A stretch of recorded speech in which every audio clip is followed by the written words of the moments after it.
ये कहानी है रमेश की, जो उत्तर प्रदेश के एक छोटे से गांव में रहता था। बचपन से ही उसका सपना था कि वो महाकुंभ मेले में जाए, गंगा में पवित्र डुबकी लगाए और अपने पापों का प्रायश्चित करे। लेकिन उसकी इस यात्रा में दुख और संघर्ष ने उसकी परीक्षा ली। रमेश अपनी मां के साथ रहता था, जो काफी बीमार थीं।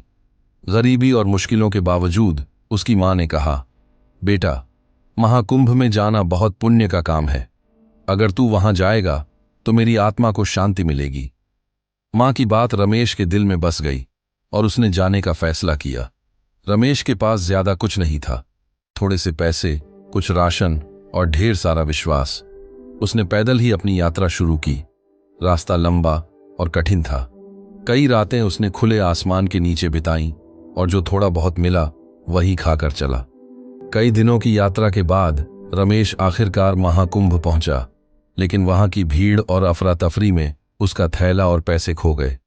भूखा और थका हुआ रमेश गंगा नदी तक पहुंचने की कोशिश करता रहा। आखिरकार रमेश गंगा किनारे पहुंचा। उसने पवित्र डुबकी लगाई, अपनी मां और उनके कष्टों के लिए प्रार्थना की।